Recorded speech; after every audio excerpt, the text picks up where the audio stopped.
Hello friends. स्वागत है आप सभी का मेरे यूट्यूब चैनल की अब गवर्नमेंट जॉब में। तो गाइस, जो हमारी आज की वीडियो का टॉपिक है वो है इंडियन इकोनॉमी से। इसका नाम है प्लानिंग इन इंडिया। गाइस, आज हम प्लानिंग इन इंडिया के मोस्ट इंपॉर्टेंट टॉपिक्स पढ़ने वाले हैं, जिससे कि आपको अलग अलग वीडियो देखने की जरूरत नहीं पड़ेगी। आपके एक ही वीडियो में सारे टॉपिक्स कवर हो जाएंगे।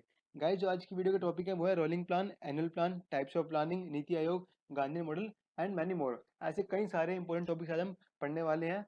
और गाइस, वीडियो के लास्ट में क्वेश्चंस के अलावा मैंने आपके लिए मोस्ट इंपॉर्टेंट पॉइंट्स भी लिखे हैं शॉर्ट में। इसको हम पढ़ेंगे और समझेंगे काफ़ी शॉर्ट में, जिससे गाइस इसमें से काफ़ी चांसेस है पेपर्स में क्वेश्चन आए। और दो टेबल्स जिसमें से आपको पढ़ने में काफ़ी आसानी होगी। तो गाइस, बिना टाइम वेस्ट करें स्टार्ट करते हैं आज की वीडियो।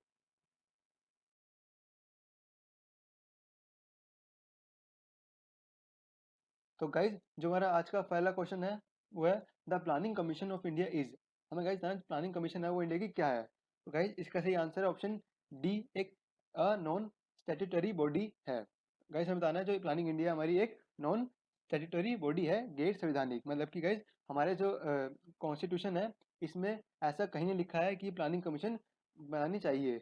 इसलिए एक नॉन स्टैट्यूटरी बॉडी है, गैर संवैधानिक बॉडी है। बढ़ते हैं गाइज अपने अगले क्वेश्चन पर।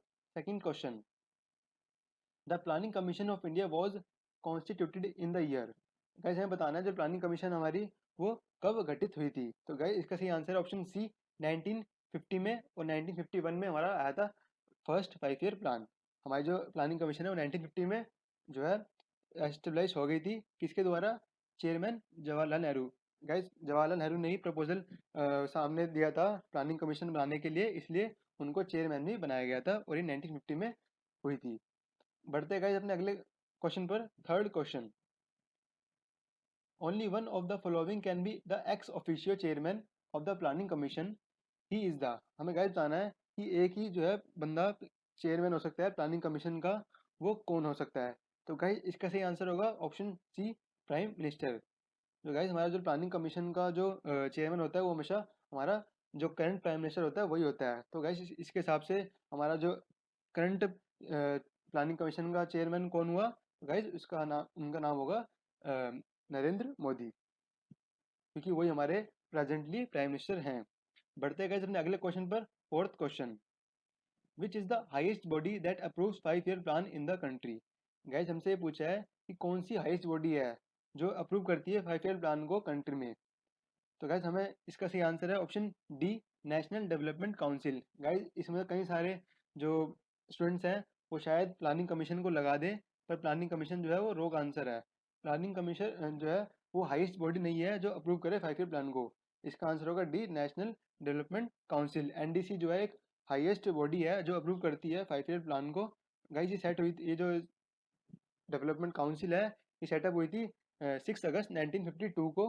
और गाइस, इसके भी चेयरमैन कौन होते हैं? इसके भी चेयरमैन प्राइम मिनिस्टर होते हैं, मतलब कि नरेंद्र मोदी इसके चेयरमैन है, एनडीसी के, नेशनल डेवलपमेंट काउंसिल। हमारी हाईएस्ट बॉडी कौन सी हुई 5 ईयर प्लान को अप्रूव करने वाली? एनडीसी। बढ़ते गए अपने अगले क्वेश्चन पर। Fifth question, which one of the following is not with in the duties the planning commission. Guys, हमें पूछा है कि इनमें से कौन सी ड्यूटी जो है, हालांकि कौन से ऑब्जेक्ट या एम है जो प्लानिंग कमीशन नहीं बताती। गाइस, वो ध्यान से पढ़ना। यहाँ पे नोट लिखा है तो हमें बताना है कि कौन से में से प्लानिंग कमीशन की ड्यूटी नहीं है। तो गाइस, इसका सही आंसर है option C, to determine the nature of machinery required for the implementation of plan proposal. तो गाइस, हमारी जो प्लानिंग कमीशन है ये हमें नहीं बताती कि कौन सी मशीनरी रिक्वायर्ड है हमारे जो प्लान है उसको अचीव करने के लिए। ये प्लानिंग कमीशन का काम नहीं है। तो गाइस, जो बाकी के बचे ए बी सी डी, ये हमारे प्लानिंग कमीशन का काम है। इसे to define the stage of growth and suggest allocation of resources. मतलब कि ये जो हमारी प्लानिंग कमीशन है ये डिफाइन करती है ग्रोथ की स्टेज और सजेस्ट करती है एलोकेशन ऑफ रिसोर्सेज। ऐसी ऑप्शन बी में ये भी हमारा एक प्लानिंग कमीशन का काम है, to make an assessment of the material, capital and human resources of the country. ये मतलब कि जो मूल्यांकन करती है मटेरियल का, कैपिटल का और ह्यूमन रिसोर्सेज का कंट्री में, ये भी जो है प्लानिंग कमीशन का काम है। और ऐसी option D, to prepare the annual central budget, और ये हमारी जो है प्रिपेयर करती है एनुअल सेंट्रल बजट। तो गाइस, जो ए बी डी है ये हमारे प्लानिंग कमीशन का काम है, और जो ऑप्शन सी है ये हमारा प्लानिंग कमीशन का काम नहीं है। तो गाइस, आपसे पेपर में ये पूछा जा सकता है कि हमारे प्लानिंग कमीशन के काम कौन कौन से हैं। तो इसका आंसर होगा ए बी डी। करते हैं गाइज अपने अगले क्वेश्चन पर। 6th question, NABARD was established in the. Guys हमसे पूछा नाबार्ड कब एस्टेब्लाइज हुई थी, तो गाइज इसका सही आंसर है ऑप्शन सी, 6 5 ईयर प्लान के दौरान जो है ये स्थापित हुई थी। गाइज अब पढ़ते हैं नाबार्ड होता क्या है। गाइज नाबार्ड की फुल फॉर्म है national bank for agriculture and rural development. ये एक नेशनल बैंक है एग्रीकल्चर के लिए और रूरल डेवलपमेंट के लिए, जो कि सेटअप किया गया था 12 जुलाई 1982 को। और गाइज इसका पर्पस क्या है, मतलब कि इसके ऑब्जेक्टिव या एम क्या है, एग्रीकल्चर डेवलपमेंट करना, रूरल डेवलपमेंट करना और क्रेडिट प्लानिंग करना, मतलब कि लोन देना। और गाइज इसके जो चेयरमैन है करंट में वो है GR चिंताला। और गाइज इसका हेडक्वार्टर कहाँ पे है नाबार्ड का, वो है मुंबई में। और गाइज जो एक नाबार्ड है ये एक रेगुलेटरी बॉडी है। तो गाइज हमने नाबार्ड के बारे में सब कुछ पढ़ लिया है। इससे अगर कोई भी क्वेश्चन आता है तो आप इजीली उसका आंसर दे सकेंगे। बढ़ते हैं गाइज अपने अगले क्वेश्चन पर। विच of the follow 7th question, which of the following is not constitutional organ. Guys हमसे पूछा है कि कौन सा इनमें से कॉन्स्टिट्यूशनल ऑर्गन नहीं है। गाइज पेपर में प्लीज़ क्वेश्चन को ध्यान से पढ़ना, ये नोट का ध्यान जरूर रखना, ये नोट की वजह से काफ़ी स्टूडेंट्स के पेपर में जो आंसर गलत हो जाते हैं। हमसे पूछा है कौन एक कॉन्स्टिट्यूशनल ऑर्गन नहीं है, तो गाइज इसका सही आंसर होगा ऑप्शन डी, प्लानिंग कमीशन। इसको गाइज हमने फर्स्ट क्वेश्चन में ही पढ़ा था। प्लानिंग कमीशन एक नॉन स्टैट्यूटरी बॉडी है, कि कहीं भी नहीं लिखा है कॉन्स्टिट्यूशन में कि प्लानिंग कमीशन बनानी चाहिए। तो इसलिए गाइज ऑप्शन डी जो है प्लानिंग कमीशन एक कॉन्स्टिट्यूशनल ऑर्गन नहीं है। और जो ABC है, इलेक्शन कमीशन, फाइनेंस कमीशन और इंटर स्टेट काउंसिल, ये हमारे कॉन्स्टिट्यूशनल ऑर्गन हैं। तो गाइज बढ़ते हैं अपने अगले क्वेश्चन पर। 8th question, in which one of year rolling plan was in operation in India. Guys rolling plan जो है, हम बोले कि रोलिंग प्लान है वो कौन से ईयर में था। तो गाइस इसका सही आंसर होगा ऑप्शन बी, 1978 से लेकर 1979 या 80 तक। ये हमारा जो है गाइस उस टाइम पे था रोलिंग प्लान। कौन से गाइस उस टाइम पे कौन सा 5 ईयर प्लान चल रहा था, ड्यूरिंग 5th 5 ईयर प्लान। और गाइस ये द जनता पार्टी, मतलब कि भारतीय जनता पार्टी के द्वारा रोलिंग प्लान लाया गया था। गाइस अब थोड़ा मैं आपको रोलिंग प्लान के बारे में थोड़ा हिस्ट्री बताता हूँ इसकी, क्या हुआ था। जो हमारा रोलिंग प्लान है गाइस, इसकी वैसे 3 स्टेज होती हैं। इसके बारे में हम अपने नीचे लास्ट में वीडियो के जो इंपॉर्टेंट पॉइंट्स हैं उसके बारे में आपको पूरा बताऊंगा रोलिंग प्लान के बारे में। अभी इस क्वेश्चन में थोड़ा जानते हैं क्या होता है गाइस। गाइस रोलिंग प्लान की हिस्ट्री है, ये भारतीय जनता पार्टी के द्वारा लाया गया था 5th 5 ईयर प्लान में। गाइस उस टाइम पे क्या हुआ था, ये वैसे लाया तो पूरे 5 साल के लिए गया था, पर क्या हुआ, जो भारतीय जनता पार्टी थी वो 2 साल तक ही उस टाइम पे पावर में रही। उसके बाद कुछ पॉलिटिकल इशू की वजह से जो कांग्रेस पार्टी है वो फिर से पावर में आ गई थी। तो इसलिए जब कांग्रेस पार्टी पावर आई तो उसने अपना अलग से ही प्लान लिया है। तो जो गाइस हमारा ये जो रोलिंग प्लान था ये 2 साल ही चल पाया था। गाइस ये थी इसकी रोलिंग प्लान की हिस्ट्री। और रोलिंग प्लान के बारे में हम नीचे जो इंपॉर्टेंट पॉइंट्स है उसमें भी पढ़ेंगे। और गाइस रोलिंग प्लान से एक और क्वेश्चन बन सकता है, जैसे आपसे ये पूछ लें कि जो रोलिंग प्लान है वो कौन से टाइप ऑफ प्लान को रेफर करता है, मतलब कि जो रोलिंग प्लान है वो किस टाइप ऑफ प्लान को रेफर करता है, ये आपका क्वेश्चन है। तो गाइस इसका सही आंसर क्या होगा, change it's allocation and targets every year. जो गाइस हमारा रोलिंग प्लान है उसमें हम जो अपने एलोकेशन और टारगेट्स हैं उसको हर साल चेंज कर सकते हैं। तो गाइस ये रेफर करता है जिसको हम हर साल चेंज कर सकें। गाइस इससे ये भी क्वेश्चन बन सकता है, तो आप ध्यान से पढ़ना। गाइस बढ़ते हैं अपने अगले क्वेश्चन पर। 9th question, which one of the following statement is not true. हम बताएंगे गाइस कौन सी स्टेटमेंट इनमें से गलत है, नॉट ट्रू। तो गाइस इसका आंसर होगा option D, planning commission is the highest decision making body for planning India. Guys ये बिल्कुल स्टेटमेंट गलत है। ऊपर हमने एक काउंसिल पढ़ी थी, नेशनल डेवलपमेंट काउंसिल, NDC। तो गाइस इसका आंसर है national development council. Planning commission जो है हाईएस्ट बॉडी डिसीजन मेकिंग नहीं है प्लानिंग इंडिया में। NDC जो है वो हाईएस्ट डिसीजन मेकिंग बॉडी है प्लानिंग इन इंडिया में। तो इसलिए गाइस इसका सही आंसर होगा ऑप्शन डी, प्लानिंग कमीशन एक हाईएस्ट डिसीजन बॉडी नहीं है। और जो बाकी के ऑप्शन है ABC सारे सही है। प्राइम मिनिस्टर जो है चेयरमैन होता है प्लानिंग कमीशन का, सही है। ये भी सही है। ऑप्शन बी में जो नेशनल डेवलपमेंट काउंसिल है वो presided over by the prime minister, मतलब कि जो नेशनल डेवलपमेंट काउंसिल है उसके भी चेयरमैन कौन होते हैं, प्राइम मिनिस्टर। ऐसे ही ऑप्शन सी में secretary of the planning commission is also the secretary of the national development, मतलब कि जो सेक्रेटरी है प्लानिंग कमीशन का वो NDC का भी सेक्रेटरी होगा। तो गाइस आप इनको भी पेपर में ध्यान, इनको भी क्वेश्चन को पॉइंट्स हैं जो इनको ध्यान से पढ़े, क्या पता अगली बार पेपर में आपसे ये पूछ लें कि कौन सी स्टेटमेंट उसमें से ट्रू है, और आपको ये दे दें तो आपको पता होना चाहिए इसके बारे में। बढ़ते हैं अपने अगले क्वेश्चन पर। 10th क्वेश्चन, द स्लोगन गरीबी उन्मूलन was given in 5 year plan. Guys ये जो क्वेश्चन है ये प्रीवियस ईयर के पेपर में यूपीएससी में 2 बार पूछा गया है। बस क्या करा, क्वेश्चन को थोड़ा घुमा दिया ताकि जो है स्टूडेंट है कंफ्यूज हो जाए, पर आंसर जो है गाइज सेम रहेगा। तो गाइज मैंने आपके सामने दोनों क्वेश्चन रखे हैं। जो पहले पूछा गया था क्वेश्चन पेपर में, ये ऐसे पूछा गया था, जो स्लोगन है गरीबी उन्मूलन का, वो कौन से 5 ईयर प्लान में दिया गया था। अब गाइज इसी क्वेश्चन को रिपीट कर दिया 2-3 साल बाद दोबारा से यूपीएससी पेपर में। उसमें से क्या करा गाइज, एग्जामिनर ने क्वेश्चन को थोड़ा लैंग्वेज चेंज कर दिया। अब क्या पूछा guys, in which 5 year plan the main objective was the eradication of poverty. मतलब कि कौन से 5 ईयर प्लान में मेन ऑब्जेक्ट था कि गरीबी मिटानी है। गाइज दोनों क्वेश्चन सेम है, थोड़ी लैंग्वेज अलग है पर मीनिंग दोनों का सेम है। तो गाइज इसका सही आंसर होगा ऑप्शन सी, मतलब कि 5th 5 ईयर प्लान में जो है हमारा गरीबी उन्मूलन आया था, वही हमारा मेन ऑब्जेक्टिव था, गरीबी को मिटाना। तो गाइज क्वेश्चन को बिल्कुल ध्यान से पढ़ना है, समझ के पढ़ना है। बढ़ते हैं गाइज अपने अगले क्वेश्चन पर। 11th question, national horticulture mission was launched in which of the 5 year plan. Guys मैं बताना, नेशनल हॉर्टिकल्चर मिशन था वो लॉन्च किया गया था कौन से 5 ईयर प्लान में। तो गाइज इसका आंसर है option B, 10th 5 year plan में नेशनल हॉर्टिकल्चर मिशन NHM जो है लॉन्च किया गया था। गाइज इसमें गाइज मेन ध्यान किस पे दिया गया था, इंक्रीज करने production fruits vegetable flower crop plant, मतलब कि जितने छोटे छोटे ये चीज़ें हैं फ्रूट्स की, ये मैंने आपको मेन मेन बता दिए हैं। Fruits vegetable flower crop plant में मेन इनके ग्रोथ के ऊपर ध्यान दिया गया था। गाइज अब बढ़ते हैं अपने अगले क्वेश्चन पर।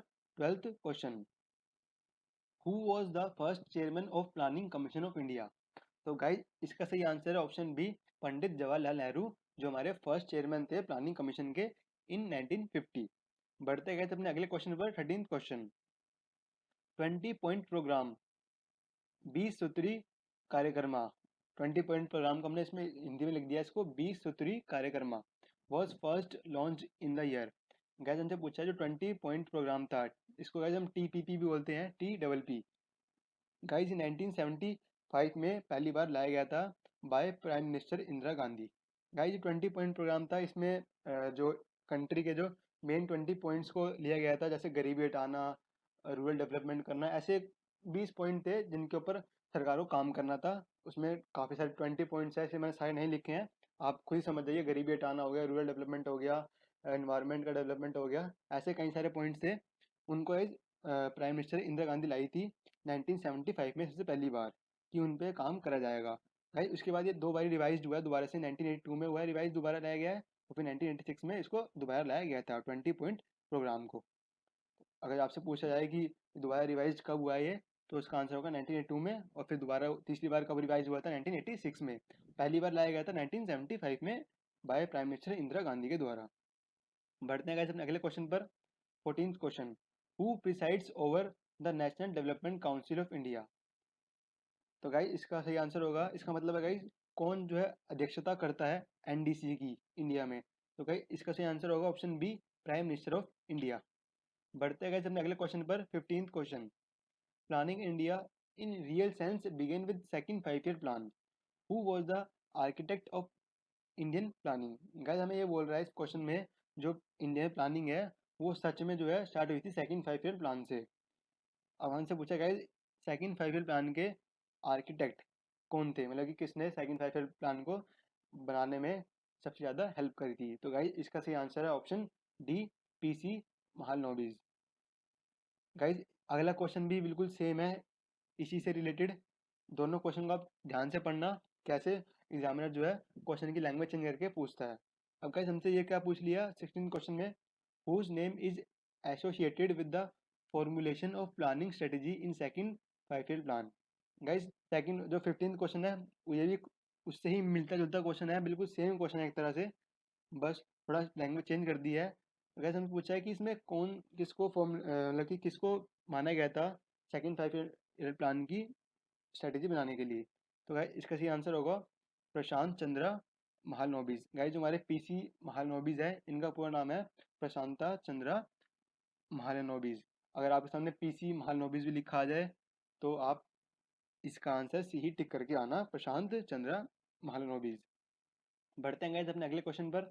17th question, Rourkela steel plant वो setup with the assistance from.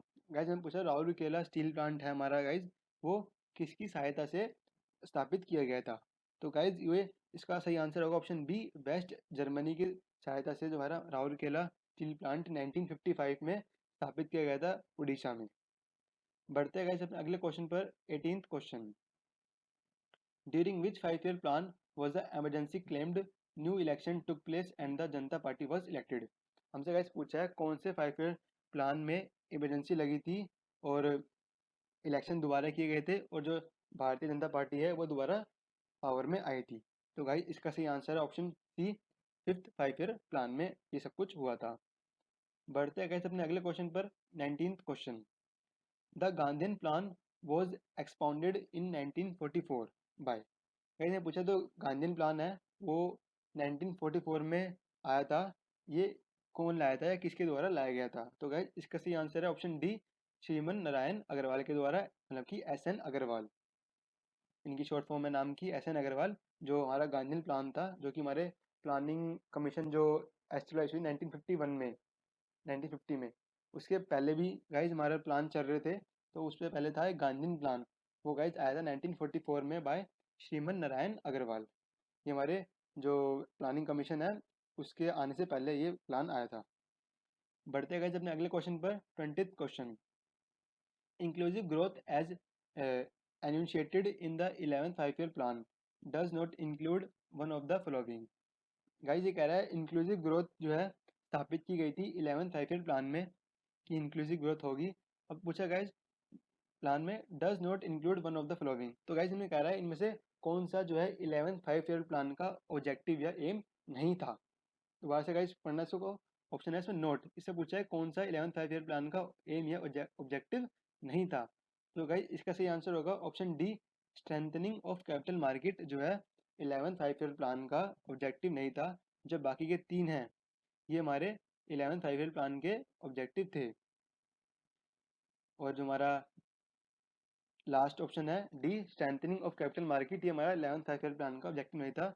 हमारा 11th ईयर 5 प्लान का ऑब्जेक्टिव था रिडक्शन ऑफ पॉवर्टी, पॉवर्टी हटानी है, एक्सटेंशन ऑफ एम्प्लॉयमेंट अपॉर्चुनिटी बढ़ानी है, और रिडक्शन ऑफ जेंडर इनइक्वलिटी, भेदभाव को कम करना है। ये थे हमारे 11th 5 year प्लान के एम और ऑब्जेक्टिव। बढ़ते गए अपने अगले क्वेश्चन पर। 21st question, the national development council NDC. Guys हमें कुछ स्टेटमेंट वाला क्वेश्चन आ गया है। इसमें पूछा है consider the above statement, select the correct answer from the quotes given below. हमें गाइस एनडीसी की कुछ स्टेटमेंट दे रखी हैं, हमें बताना है कि इनमें से कौन सी जो है एनडीसी की स्टेटमेंट सही है, मतलब कि एनडीसी इनमें से कौन कौन से काम करता है। तो गाइस इसका सही आंसर है ऑप्शन ए, 1 2 3। जो ऑप्शन 1 2 3 है ये सारे काम है एनडीसी के, मतलब कि डिस्कस करना प्रोग्रेस ऑफ नेशनल प्लान की, सजेस्ट करना what to achieve goal of national plan, और third give guidelines to formulate the national plan. ये सारे काम जो है गाइज ये है एनडीसी के। और जो ऑप्शन 4 है सजेस्ट ऑफ प्लान एलोकेशन, ये एनडीसी का काम नहीं है, ये प्लानिंग कमीशन का काम है। तो गाइज इसका सही आंसर होगा ऑप्शन ए। बढ़ते गाइज अपने अगले क्वेश्चन पर। 22nd question, in the context of India's 5 year plan, a shift in the pattern of industrialization with lower emphasis of heavy industry and move on infrastructure begins। Guys इस पूरे question का मतलब मैं आपको हिंदी में बताता हूँ। ये पूछ रहा है गाइज कौन से 5 year प्लान में जो हमारी गवर्नमेंट थी उन्होंने हैवी इंडस्ट्री को छोड़कर हमारी इंडिया के इंफ्रास्ट्रक्चर पे ध्यान देना शुरू करा था। मतलब कि कौन से 5 year प्लान में इंडस्ट्री को छोड़कर वो जो गवर्नमेंट थी वो मूव करी थी इंडिया के इंफ्रास्ट्रक्चर को अच्छा करने में। तो गाइज इसका सही आंसर है option B, 6th 5 year plan में ऐसा किया गया था। बढ़ते हैं गाइज अपने अगले क्वेश्चन पर। 23rd question, consider the following statements regarding Indian planning. हमें गाइज कुछ स्टेटमेंट दे रखी है, हमें बतानी है कि इनमें से कौन सी जो है स्टेटमेंट वो इंडियन प्लानिंग की है। Which of the statement given above is correct, हमें बतानी है कौन सी स्टेटमेंट में से दो स्टेटमेंट है, कौन सी करेक्ट है? तो गाइज फर्स्ट स्टेटमेंट है the second 5 year plan emphasized on the establishment of heavy industries. तो गाइज ये बोल रहा है कि सेकेंड 5 ईयर प्लान था, उसमें जोर दिया गया था हैवी इंडस्ट्रीज को एस्टेब्लिश करने में। तो गाइज ये जो स्टेटमेंट है बिल्कुल करेक्ट है कि हमारे जो सेकंड 5 ईयर प्लान में है, जो हैवी इंडस्ट्री पे ज़्यादा ध्यान दिया गया था। अब गाइज जो अगली स्टेटमेंट है, second statement, the third 5 year plan introduce the concept of import substitution as a strategy for industrialisation. Like guys इसमें बेसिकली पूछा गया है सेकंड थर्ड 5 ईयर प्लान में जो एक कंसेप्ट लाया गया था इम्पोर्ट सब्सटीट्यूशन का, मतलब कि हमें जो है इम्पोर्ट कम करना है और एक्सपोर्ट ज़्यादा करना है, मतलब कि बाहर से चीज़ें कम लेनी है, अपनी जो बनाई हुई इंडिया की चीज़ें हैं, मेड इन इंडिया चीज़ें, वो हमें बाहर भेजनी है, ना कि लेने से। ज़्यादा हमें भेजनी है और लेनी कम है। तो गाइज ये भी सही है बिल्कुल स्टेटमेंट। तो गाइज इसका सही आंसर क्या होगा? Option C, both first and second statement are correct. बढ़ते हैं गाइज अपने अगले क्वेश्चन पर, 24th question. In India the concept of minimum needs and directed anti poverty programmes were the innovation of. Guys हमें बोला है कि इंडिया में द कंसेप्ट एक मिनिमम नीड्स का और डायरेक्टेड एंटी पॉवर्टी मतलब गरीबी विरोधी प्रोग्राम्स कब लाए गए थे? मतलब कि जो गाइज ये दोनों पॉइंट्स हैं, मिनिमम नीड्स और गरीबी को हटाना, ये जो है फिफ्थ 5 ईयर प्लान में लाए गए थे। मतलब कि फिफ्थ 5 ईयर प्लान के ये एक तरह से एम्स थे या थीम थी 5 ईयर प्लान की। जो है फिफ्थ 5 ईयर प्लान की थीम क्या थी गाइज? मिनिमम नीड्स और गरीबी हटाना, मतलब कि डायरेक्टेड एंटी पॉवर्टी प्रोग्राम्स। ये थी हमारी फिफ्थ 5 ईयर प्लान की थीम। तो इसका सही आंसर क्या होगा? Option B, fifth 5 year plan. Guys अब बढ़ते हैं अपने अगले क्वेश्चन पर, 25th क्वेश्चन। फिर से गाइज स्टेटमेंट का क्वेश्चन आ गया है, थोड़ा ध्यान से पढ़ना। गाइज इसका पूछा गया है which of the following can aid in furthering the government's objective of inclusive growth. Guys इस क्वेश्चन का मतलब है जो गवर्नमेंट का एक टारगेट था इंक्लूसिव ग्रोथ, मतलब कि सबका विकास करना है। तो गाइज ये हमसे पूछा है कि इनमें से और कौन कौन से पॉइंट्स हैं जो हमारे सबका विकास करने में हेल्प करेंगे। तो ये गाइस ये मैं 3 पॉइंट्स दे रखे हैं, हमें बताना है इनमें से कौन से पॉइंट है जो सरकार के हेल्प करेंगे इंक्लूसिव ग्रोथ का। तो गाइस इसका सही आंसर है ऑप्शन डी, मतलब तीनों के तीनों जो हमारे स्टेटमेंट्स हैं ये तीनों की तीनों हेल्प करेंगी गवर्नमेंट को इंक्लूसिव ग्रोथ करने के लिए। थोड़ा पढ़ लेते हैं गाइस। हमारी फर्स्ट स्टेटमेंट है वो है प्रमोटिंग सेल्फ हेल्प ग्रुप, मतलब कि प्रमोट करना सेल्फ हेल्प ग्रुप को, ये भी हमारे इंक्लूसिव ग्रोथ को बढ़ाने में सहायता करेगी। सेकंड है promoting micro small medium enterprises, मतलब कि प्रमोट करना छोटे जो कारोबारी है उनके काम को भी। और थर्ड है implementing the right to education act, implement करना राइट टू एजुकेशन एक्ट, मतलब कि सबका विकास हो, मतलब कि सब पढ़ाई करें, ये एक ऐसा एक्ट आना चाहिए। तो गाइज ये तीनों के तीनों पॉइंट है, ये सरकार की हेल्प करेगी इंक्लूसिव ग्रोथ करने में। तो गाइज आज की क्वेश्चन के वीडियो इतने ही थे। अब हम बढ़ने जा रहे हैं हमारे मोस्ट इम्पोर्टेंट पॉइंट्स पे। पर गाइज उससे पहले मैं आपको एक टेबल बता देता हूँ जो कि ये है। गाइज मैंने आपको इस टेबल में 5 ईयर प्लान की जितनी भी थीम रही हैं उनको सारे डिस्कस करा है यहाँ पे। आप चाहें तो स्क्रीनशॉट ले सकते हैं, क्योंकि मैं अभी बाद में हटा दूंगा इसको। गाइज 5 ईयर प्लानिंग की थीम से भी काफ़ी सारे क्वेश्चन पूछे गए हैं। जैसे आपसे अक्सर पेपर में ये पूछ लिया जाता है कि कौन से 5 ईयर, लाइक जैसे मान लिया कि 5 ईयर प्लान में सरकार की क्या थीम थी, क्या ऑब्जेक्टिव है, क्या एम थे। तो क्या हो जाएगा इसका answer? Modernisation of the industry. 5 year plan में जो सरकार की थीम थी वो थी मॉडर्नाइजेशन, मतलब कि इंडस्ट्रीज को स्थापित करना। तो गाइस मैंने आपको सारे जो हमारा 1 से लेकर 12 और जो 13 5 ईयर प्लान है जो हमारा अभी करंट चल रहा है जो कि 2022 में ख़त्म होएगा, उसकी मैंने आपको एम और थीम बता दी है। आप इसका स्क्रीनशॉट ले लें ताकि आपको कहीं से अलग से पढ़ने की जरूरत ना पड़े। आपको मैंने सारी 5 ईयर प्लान की थीम एक ही टेबल में डिस्कस कर दी है, जिससे आपको पढ़ने में काफ़ी आसानी होगी। तो बढ़ते गए अपने अगले मोस्ट इंपॉर्टेंट पॉइंट्स पे। गाइज इनमें से काफ़ी चांसेस है पेपर में क्वेश्चन आने के। तो गाइज हमारा फर्स्ट जो मोस्ट इंपॉर्टेंट पॉइंट है वो है जो कंसेप्ट है इकोनॉमिक प्लानिंग का, India is derived from Russia. Guys बोल रहा है कि जो हमारा कंसेप्ट है इकोनॉमिक प्लानिंग का ये लिया गया है रशिया से। तो गाइज हमारा मोस्ट इंपॉर्टेंट पॉइंट है ये भी, जो हमारा इकोनॉमिक प्लानिंग है ये रशिया से ली गई है। सेकंड है planning India derives its objective and social premises from the directive principle of state policy. Guys ये कह रहा है जो प्लानिंग है इंडिया में ये अपने ऑब्जेक्टिव्स और सोशल प्रीमिसेस ये कहाँ से लेती है? Directive principle of state policy से लेती है। ये अपने ऑब्जेक्टिव और premises directive principle of state policy से लेती है प्लानिंग। ओके गाइज, अब बढ़ते गए अपने अगले क्वेश्चन अगले पॉइंट पर। हमारे फर्स्ट ये सेकंड हो गया, हम पढ़ रहे हैं थर्ड वाला। In the year 1934 the proposal relating to economic planning came for the first time in the book of Visvesvaraya, title जिसका नाम था planned economy for India. Guys हमें ये कह रहा है कि 1934 में पहली बार प्लानिंग का इकोनॉमिक प्लानिंग का प्रपोजल लाया गया था। 1934 में सबसे पहली बार 1934 में इकोनॉमिक प्लानिंग का प्रपोजल लाया गया था। कौन सी बुक में से? गाइज इस बुक का नाम है विश्वेश्वरैया बुक में से लाया गया था, जिसमें एक टाइटल था प्लान्ड इकोनॉमी फॉर इंडिया। तो गाइज ये काफ़ी इम्पोर्टेंट पॉइंट है कि हमारा जो इकोनॉमिक प्लानिंग का सबसे पहले प्रपोजल कब लाया गया था? 1934 में। कौन सी बुक में से? विश्वेश्वरैया में से, जिसमें एक टाइटल था प्लान्ड इकोनॉमी फॉर इंडिया। बढ़ते गाइज अपने अगले पॉइंट पर। Gandhian plan bye Shriman Narayan इन अप्रैल 1934। गाइज जो गांधीयन प्लान आया था इसके बारे में अभी गांधीयन प्लान के हम एम और ऑब्जेक्टिव के बारे में नीचे पॉइंट्स में पढ़ेंगे, थोड़ा वेट करिए। जो गांधीयन प्लान था गाइज ये किसके द्वारा लाया गया था? श्रीमन नारायण के द्वारा। श्रीमन नारायण अग्रवाल इनका पूरा नाम है, अग्रवाल। 1944 में, अप्रैल 1944 में। ऐसे गाइज एक और प्लान है द पीपल्स प्लान। ये लाया गया था guys labour leader M N Roy. जो पीपल्स प्लान है ये एम एन रॉय के द्वारा लाया गया था जनवरी 30, 1950 में। ऐसे गाइज अगला प्लान है हमारा सर्वोदय प्लान। ये गाइज लाया गया था मिस्टर जयप्रकाश नारायण।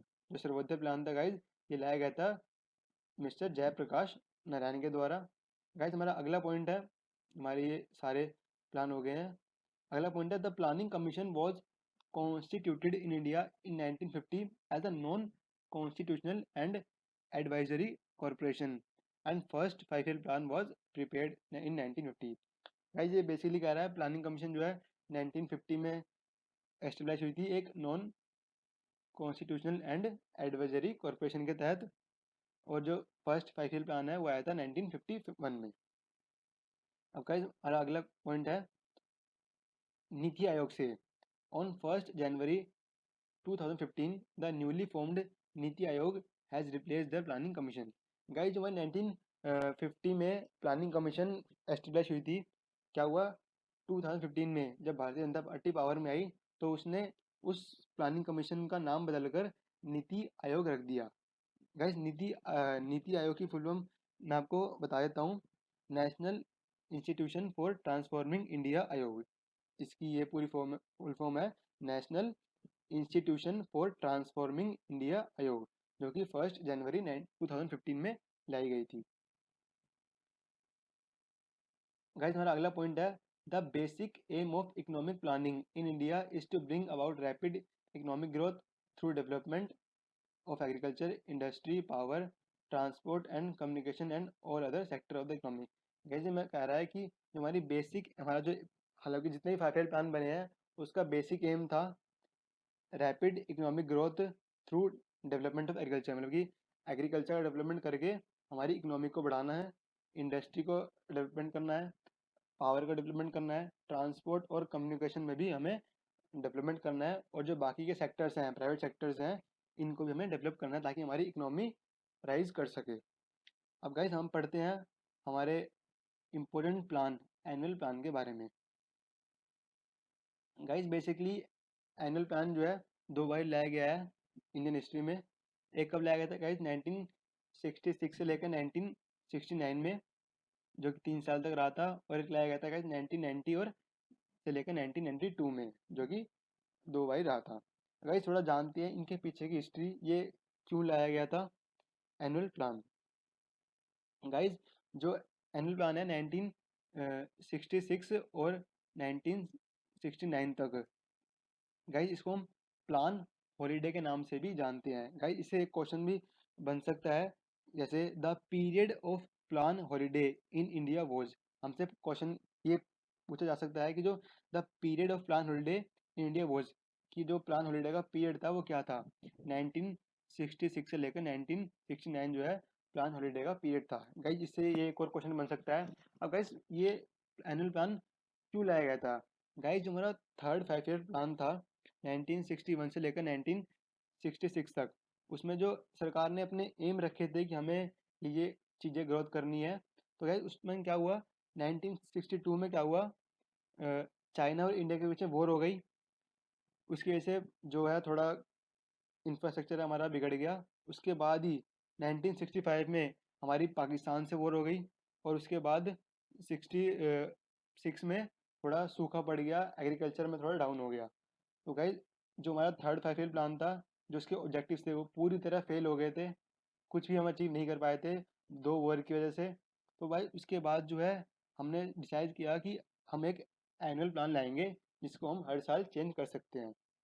तो गाइज इसलिए एनुअल प्लान लाया गया था 1966, 67, 68, 69 के बीच में। और गाइज ऐसे ही दूसरी बार कब लाया गया था, 1990 और 1992 के बीच में। अब गाइज इसके पीछे की हिस्ट्री क्या है, जो 1990 और 1992 में जो है कुछ पॉलिटिकल सिचुएशन में कुछ चेंजेस आ रहे थे, इसकी वजह से एनुअल प्लान लाया गया था 1990 और 1992 में। तो गाइज हम दोनों एनुअल प्लान के पीछे की हिस्ट्री पढ़ ली है। अगर आपसे कोई भी क्वेश्चन पूछ लेते हैं तो आप इसका आंसर दे सकते हैं। वैसे आपसे ये क्वेश्चन पूछा जा सकता है कि जो हमारा फर्स्ट एनुअल प्लान था 1966 से लेकर 1969 तक, वो क्यों लाया गया था? ये इसलिए ये हम कह सकते हैं गाइज, जो 35 का प्लान था वो फेल हो गया था, जिसको कमी पूरे करने के लिए बाद में एनुअल प्लान को लाया गया था। बढ़ते गाइज अपने अगले पॉइंट पर, types of planning. Guys most important point है टाइप्स ऑफ प्लानिंग। गाइज हमारी 5 तरह की प्लानिंग होती है। गाइज हमारी फर्स्ट प्लानिंग है इसमें वो है इम्पेरेटिव प्लानिंग, सेकंड है इंडिकेटिव प्लानिंग, थर्ड है प्रेस्पेक्टिव प्लानिंग, फोर्थ है रोलिंग प्लानिंग जो कि मोस्ट इंपॉर्टेंट है, और फिफ्थ है कोर प्लानिंग। अब गाइज हम पढ़ते हैं हमारी, मैं आपको गाइज इन पांचों प्लानिंग का शॉर्ट में बता देता हूँ क्या क्या होता है इन प्लानिंग में। तो गाइज हमारी इम्पेरेटिव प्लानिंग है, उसमें क्या होता है, जितना भी प्लानिंग होती है ये सेंट्रल लेवल पे बनाई जाती है। जितने भी ऑब्जेक्टिव्स होते हैं, एम्स होते हैं, सारे ये सेंट्रल लेवल बनते हैं और अचीव भी सेंट्रल लेवल पे ही किए जाते हैं। ये तो गाइज हो गया हमारा इम्पेरेटिव प्लानिंग में। अब गाइज आता है इंडिकेटिव प्लानिंग। गाइज जो इंडिकेटिव प्लानिंग है, इसमें जितने भी इकोनॉमी के सारे ऑब्जेक्ट्स होते हैं, गोल होते हैं, वो स्टेट सेट करती है। जितने भी लगे जो इंडिकेटिव प्लानिंग में जो गाइज जितने भी ग्रोथ है, हमारी ऑब्जेक्टिव है, एम है, टारगेट है, सारे स्टेट सेट करती है। और इम्पेरेटिव प्लानिंग में क्या था, सारे काम सेंट्रल लेवल पे किए जाते हैं। और इंडिकेटिव में क्या होता है, सारे काम स्टेट लेवल पे किए जाते हैं। अब थर्ड है गाइज हमारी प्रेस्पेक्टिव प्लानिंग। गाइज ये जो प्रेस्पेक्टिव प्लानिंग है, ये लॉन्ग पीरियड के लिए बनाई जाती है, जैसे 15 से 20 साल। हम इसको पार्ट्स में भी बांट सकते हैं, जैसे 15 से 20 साल की हमने प्लानिंग बना ली, तो हम इसको 5-5 साल के पार्ट्स में बांट सकते हैं, या फिर 10-10 साल के पार्ट्स में बांट सकते हैं। गाइज ये जो हमें टारगेट सेट करती है और डायरेक्शन देती है।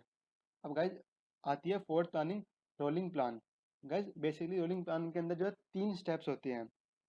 फर्स्ट स्टेप में क्या होता है गाइज, जो हमारा करंट ईयर चल रहा है उस पूरे साल का बजट बनाया जाता है। रोलिंग प्लान में 3 स्टेप होते हैं। फर्स्ट स्टेप में क्या होता है, जो हमारा ईयर चल रहा है, पहला करंट ईयर चल रहा है इस टाइम पे, उसका पूरा बजट बनाया जाता है गाइज। अब सेकंड स्टेप में क्या होता है गाइज, इसमें जो है सेकंड स्टेप में क्या होता है, 2-3 साल की प्लानिंग एक बारी कर दी जाती है, और फिर हम उसको हर साल उसमें चेंजेस कर सकते हैं। सेकंड स्टेप में क्या होता है गाइज, 2-3 साल की प्लानिंग जो है इकट्ठी कर दी जाती है, और फिर उसमें हर साल हम चेंजेस कर सकते हैं।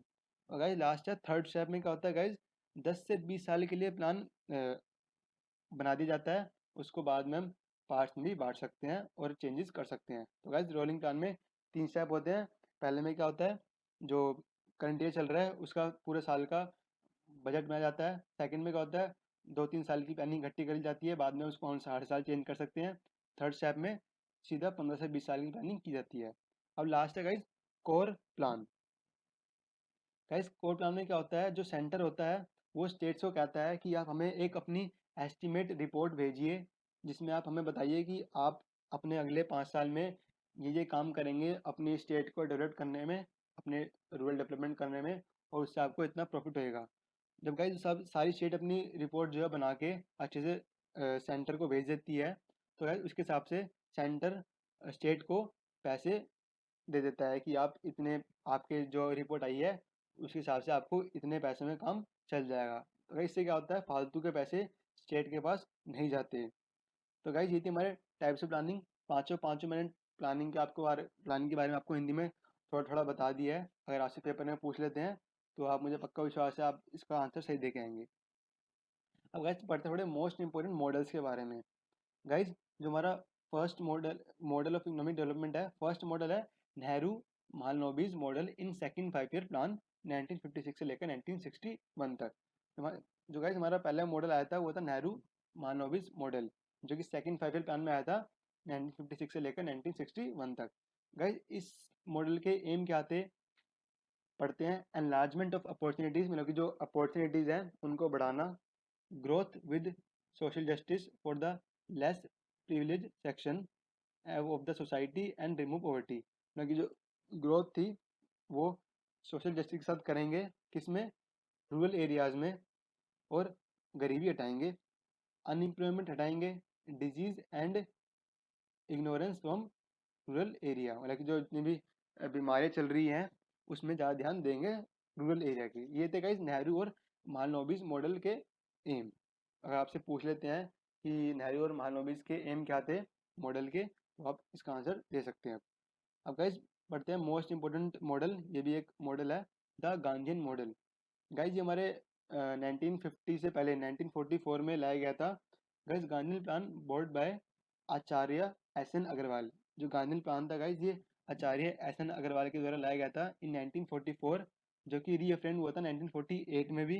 गाइस इस मॉडल के ऑब्जेक्टिव्स क्या थे, रेज करना material as well as culture level of the Indian masses so as to provide basic standard of life. ये मतलब कह रहा है, जो ऑब्जेक्ट क्या आता है गाइस इसका, मटेरियल को बढ़ाना ताकि एक बेसिक स्टैंडर्ड लाइफ जो है वो अच्छी हो सके। इसको, और एम क्या था गाइस इसका, reform of agriculture as the most important sector in economic planning India.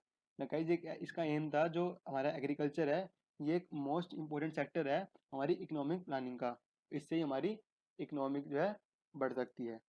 ऐसे ही गाइज थर्ड मॉडल है एलपीजी मॉडल, मतलब कि liberalisation, privatisation and globalisation. Guys LPG model introduce in 1991। LPG जो मॉडल है 1991 में लाया गया था by finance minister doctor Manmohan Singh. Guys उस टाइम पे जो डॉक्टर मनमोहन सिंह थे हमारे फाइनेंस मिनिस्टर थे, उनके द्वारा ये लाया गया था। गाइज इसका एम क्या था, एक्सपोर्ट करना, export led growth as against import substitution practised earlier. मतलब कि गाइज इसका मेन एम यही था कि जो एक्सपोर्ट जो है वो ज़्यादा करना है और इम्पोर्ट कम करना है। गाइज अब जो एलपीजी है, लिबरलाइजेशन, प्राइवेटाइजेशन एंड ग्लोबलाइजेशन, इसको हम अलग अलग पढ़ते हैं। गाइज लिबरलाइजेशन में क्या हुआ था, जो लाइसेंस है, लगी जो लाइसेंस को ना हटा दिया गया था। मतलब कि जब क्या हुआ था गाइज 1991 से पहले जो काम भी, जो कुछ भी करना होता था उसके लिए काफ़ी सारे लाइसेंस लेने पड़ते थे, उसके बाद ही हम कोई चीज़ स्टार्ट कर पाते थे। तो गाइज 1991 में क्या हुआ, डॉक्टर मनमोहन सिंह ने बोला अगर हमें अपने इकोनॉमी की ग्रोथ करनी है तो हमें जो लाइसेंसिंग वाला सिस्टम है इसको कम करना पड़ेगा। मतलब कि लाइसेंस लेना ज़रूरी होगा, पर यूँ भी नहीं कि बहुत सारे लाइसेंस लेने पड़ रहे हैं, यहाँ से परमिशन लो, पहले यहाँ से परमिशन लो, फिर हम अपनी इंडस्ट्री सेट कर सकते हैं। तो इसको थोड़ा कम कर दिया गया था। ऐसी प्राइवेटाइजेशन, मतलब कि जो बाहर की कंपनियां थी उनको इंडिया में आने के लिए बोला गया था कि आप इंडिया में आएँ और अपना इंडस्ट्री सेट करें ताकि हमारी इकोनॉमी बढ़े। ऐसे ही ग्लोबलाइजेशन, ग्लोबलाइजेशन में क्या होता है, वही कि एक्सपोर्ट बढ़ाना है और इंपोर्ट कम करना है, लेकिन पूरी इंडिया का विकास करना है। तो गाइज काफ़ी अच्छा मॉडल था ये bye finance minister doctor Manmohan Singh 1991 में। अब गाइज बढ़ते हैं अपने अगले मॉडल पर, पूरा मॉडल, मतलब कि providing urban amenities in rural areas, मतलब कि जो अर्बन एरिया की जो ऐशो आराम थे वो रूरल एरिया में भी पहुंचाना। तो गाइज ये जो मॉडल था ये डॉक्टर एपीजे अब्दुल कलाम के द्वारा लाया गया था, जो कि इसमें मतलब क्या था, इरेडिकेट करना है पॉवर्टी फ्रॉम इंडिया, मतलब गरीबी हटानी है इंडिया से, एम्फेसाइज द एडॉप्शन ऑफ पूरा, मतलब कि जो पूरा है providing urban amenities in rural areas, इसको लाना है। गाइज इस मॉडल के ऑब्जेक्टिव क्या थे, propel economic development without population transfer, मतलब कि बिना पॉपुलेशन को ट्रांसफ़र करें, मतलब कि जैसे जो गांव के लोग हैं वो इन दिल्ली में आके काम करते हैं, क्योंकि यहाँ पे इंडस्ट्री ज़्यादा है, गाँव में इतनी इंडस्ट्री नहीं है, इसलिए वहाँ पे एम्प्लॉयमेंट कम है। तो इस मॉडल का जो है मोटिव ये था कि हम जो इंडस्ट्री है वो गाँव में भी सेट करेंगे, ताकि लोगों को अपना घर छोड़ के ना आना पड़े दूसरी स्टेट्स में। ऐसे ही creating social and economic infrastructure, इनका एक सोशल और इकोनॉमिक इंफ्रास्ट्रक्चर बनाना था। Taking modern technology and modern amenities to rural areas, मतलब कि जो मॉडर्न टेक्नोलॉजी है और मॉडर्न एमिनिटीज़ हैं वो हमें रूरल एरिया के अंदर भी भेजनी है। और लास्ट पॉइंट है to make use of rural man power in various development activities, मतलब कि जो हमारे पास रूरल मैन पावर है, जो हमारे पास गरीब लोग हैं, उनकी पावर को हमें डेवलपमेंट एक्टिविटीज़ में यूज़ करना है। तो गाइस ये थे हमारे आज के मॉडल्स, जो कि मोस्ट इंपॉर्टेंट मॉडल है। इसको आप और ध्यान से पढ़ना, वीडियो को 1 से 2 बार जरूर देखना, ताकि आपको ढंग से याद हो।